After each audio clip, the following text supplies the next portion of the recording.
Thomas and Percy are good friends, but sometimes Percy teases Thomas about being frightened, and he doesn't like that at all. One evening he was dozing happily, but Percy wanted to talk. Wake up, Thomas. Are you dreaming about the time you thought it was a ghost? Certainly not. Anyway, I was only pretending to be scared. I knew it was you, really. Percy went on teasing him. I hope the guard leaves the light on for you tonight.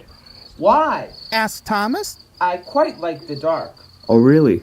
Explained Percy. I am surprised. I'd always thought you were afraid of the dark. I wonder why.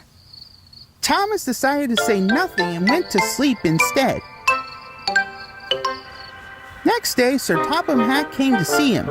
I would like you to go to the harbor tonight. You have to collect something rather unusual. What sort of something? Asked Thomas. Wait and see, replied Sir Topham Hatt. Meanwhile, Percy was moving some freight cars into a siding.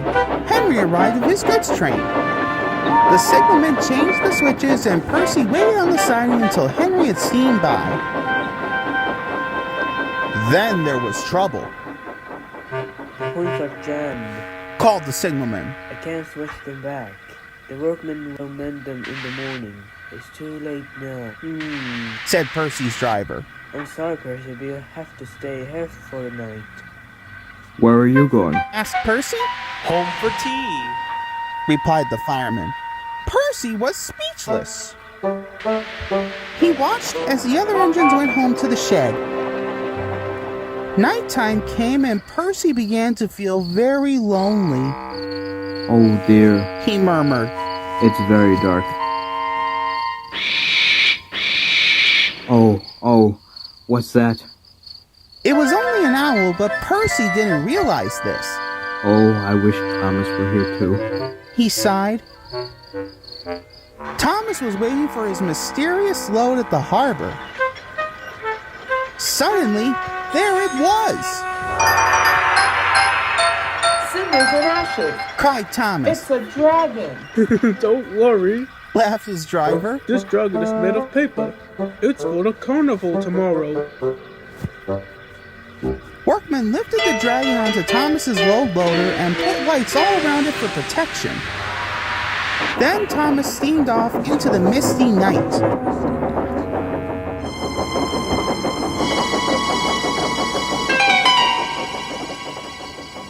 Percy was asleep on his siding and had no idea that Thomas was approaching him.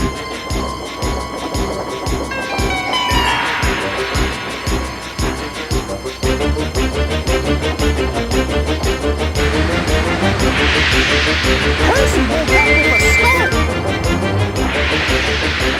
Help! Cried Percy. I'm not going to open my eyes until my driver comes. Next morning, the switches were mended and Percy puffed back to the junction.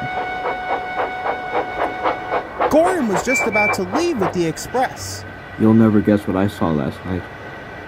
Gordon was in no mood for puzzles. I'm busy, Engine. I don't have time for your games. I've seen a huge dragon. It was covered in lights. Gordon snorted. You're in the sun too long. Your dome is cramped. When the other engines heard the news, they laughed too. Be on the lookout, Percy, chuckled James. or the dragon may gobble you up. No one believes me. Huffed Percy.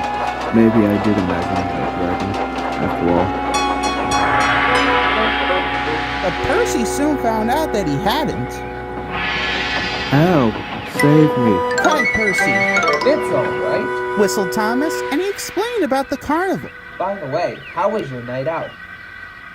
Percy decided to tell Thomas the truth. Well, Percy, said Thomas, maybe we do get scared sometimes, and if we're not afraid to tell each other, then that means we're quite brave, too.